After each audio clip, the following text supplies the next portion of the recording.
Anderson Cooper 360, weeknights at 8 and 10 on CNN. We're now going to broaden our conversation about Syria to cover the religious extremists among the opposition. In our fifth chair tonight, Maajid Nawaz, author of Radical, My Journey Out of Islamist Extremism. As the title of his book suggests, he has unique insight into the world of religious extremism. Also, Christian Amanpour, Andrew Sullivan, Charles Blow from the New York Times are back as well. It's great to have you in the fifth chair. First of all, how do you see, I mean, there's so much debate about the makeup of the rebel movement in Syria. How do you see it? Do you think it's, I mean, what is the size of the extremists? How powerful are they compared to the moderates? Well, it's incredibly diverse. In terms of numbers, the FSA under General Salim Idris have the more numbers, but by all accounts, the most effective fighting force at the moment on the ground is Jabhat al-Nusra, which is the Al-Qaeda ally. And as Christiane mentioned earlier, they are increasing in strength as each day goes by that we aren't providing any form of meaningful assistance to the Free Syrian Army. And how do you see these? I mean, where are these extremists coming from? Well, they're coming from the region. We currently have in Syria the most amount of foreign fighters who are European born and raised Muslims in any other conflict. So more than Afghanistan, more than Bosnia, they're all currently flooding to Syria. From Britain alone, there's 200. From across the European continent, there's roughly 800 who have left their own countries of birth and origin, their own societies, and have gone abroad to risk their own lives.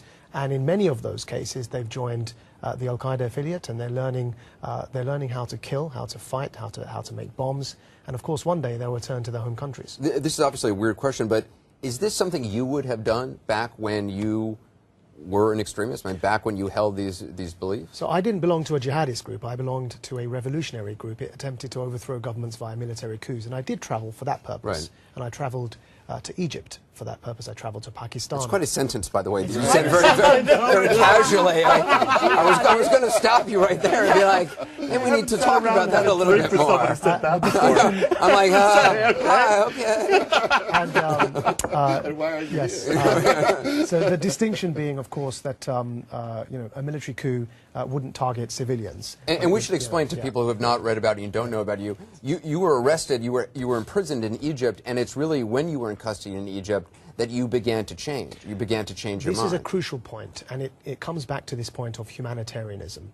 I was radicalized because of what I witnessed in Bosnia with the Srebrenica massacre, and my belief at the time that nobody was there to help and intervene on behalf of the Muslims in Bosnia.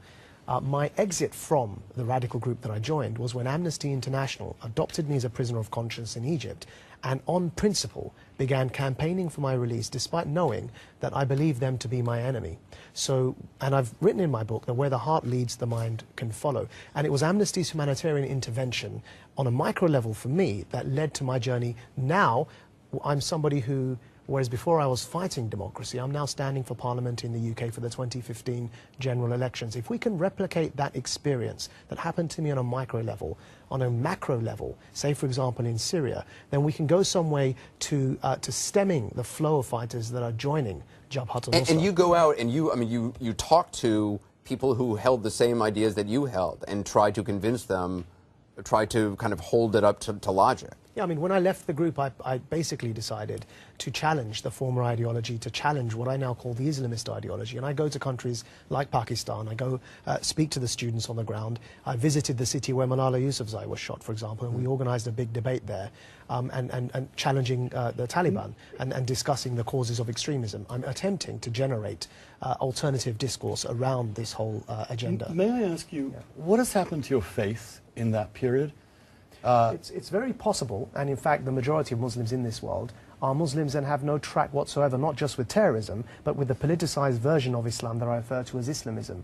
And that's briefly defined as the desire to impose any given interpretation of the religion over society. Right. Most Muslims in the world, the vast majority of them, are of the faith variety rather than the ideological But in variety. most Muslim societies, the notion of a separation between religion and politics is really not understood or even accepted, let alone embraced, right?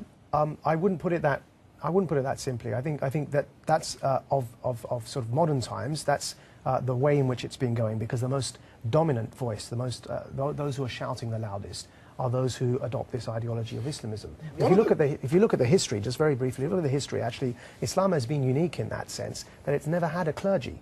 It's only with modern Islamism, the Iranian Revolution, for example, was unique that it reintroduced the idea of a politicized clergy that were ruling in God's name.